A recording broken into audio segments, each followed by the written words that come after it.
అదే RTV app వార్తల్ని క్షణాల్లో చదివే అవకాశం ఉంటుంది. ఒక న్యూస్ పేపర్, ఒక టెలివిజన్ ఛానల్ మీ చేతుల్లో ఎప్పుడూ ఉంటాయి.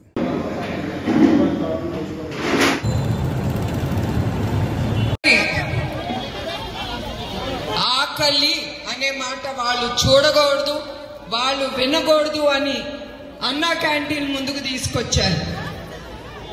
రోజుకి 2.5 లక్షల మంది భోంచేసేవారు పేద ప్రజలు అన్నా క్యాంటీన్లో.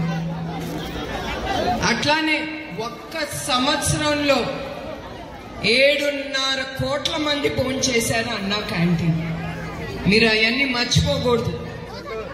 అట్లాంటి అన్నా క్యాంటీన్ ఈ ప్రభుత్వం వచ్చి అన్ని మూత వేసి 360 క్యాంటీన్లు నడిచేది అన్నా క్యాంటీన్. అన్ని మూత వేసి పేద ప్రజల కడుపును కొట్టారు ఈ ప్రభుత్వం. అయినా కూడా కొంతమంది దాతలు, మన తెలుగుదేశం కార్యకర్తలు ముందుకొచ్చి అన్నా క్యాంటీన్లు మళ్లీ ప్రారంభించారు. అట్లానే లోకేష్ మంగళగిరిలో 4, కుప్పంలో 4 చంద్రబాబు నాయుడు గారు ముందుకు తీసుకెళ్తున్నారు ఈ అన్నా క్యాంటీన్. కుప్పంలో అయితే రోజుకి 800-900 పేద ప్రజలు భోంచేస్తున్నారు. అది అన్నా క్యాంటీన్ అంటే. అట్లాంటి క్యాంటీన్లు అన్నీ మూత వేశారు వాళ్ళు. ఇంకొకసారి వాళ్ళందరికీ మనం కృతజ్ఞతలు చెప్పుకోవాలి. ఎందుకంటే వాళ్ళు ఈ క్యాంటీన్ నడుపుతున్నారు. మీరు చూస్తానే ఉన్నారు ఈ ప్రభుత్వం గురించి. ప్రతి ఒక్కటి వాళ్ళు పట్టుకోవటం, ఆపేయటం, పేద ప్రజలకు కూడా సహాయం చేయకుండా ఆపుతున్నారు. ఇప్పుడు మన ప్రభుత్వం కాదు, కానీ ఎక్కడన్నా ఏదన్నా చెయ్యాలన్న అనుకున్నా కూడా అది ముందుకు తీసుకెళ్ళనివ్వట్లేదు ఈ రాక్షస ప్రభుత్వం. చంద్రబాబు నాయుడు గారి హయాంలో ఆయన ప్రజల కోసం చాలా కష్టపడ్డారు.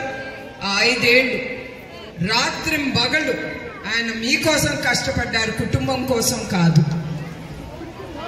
ఎందుకు? పరిశ్రమలు తీసుకురావాలి, మీ బిడ్డలకి ఉద్యోగాలు కలగాలని. దాంతో మన రాష్ట్రం ముందుకెళ్తుంది.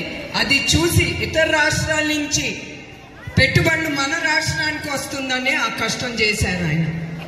కానీ ఇప్పుడు ఏం జరుగుతుందండి? ఆయన తెచ్చిన ప్రతి పరిశ్రమ ఇక్కడి నుంచి మూత వేసి వాళ్ళు ఇతర రాష్ట్రాలకు వెళ్ళిపోయి అక్కడ పెట్టుబడులు పెట్టి అక్కడ నిరుద్యోగులకి ఉద్యోగాలు పెంచుతున్నారు. ఇక్కడ మన ఆంధ్రప్రదేశ్లో నిరుద్యోగమే నిరుద్యోగం. ఎక్కడ చూసినా ఉద్యోగాలు లేవు, ఉద్యోగాలు ఎక్కడొస్తాయి? ఇక్కడ ఏమన్నా ఈ రాక్షస ప్రభుత్వం ఏమన్నా ఒక పరిశ్రమ తీసుకొచ్చిందా? మీరే చెప్పండి. అట్లానే చంద్రబాబు నాయుడు గారు పోలవరం మొదలు పెట్టారు. ఒక 72% అయ్యింది. అది గనక ఆయన ఉండుంటే తప్పకుండా పూర్తయ్యేది. మరిన్ని వీడియోస్ కోసం ఛానల్ ని సబ్స్క్రైబ్ చేయండి. లేటెస్ట్ అప్డేట్స్ కోసం వాట్సాప్ ఛానల్ ని ఫాలో చేయండి. అండ్ లింక్ డిస్క్రిప్షన్ లో ఉంది.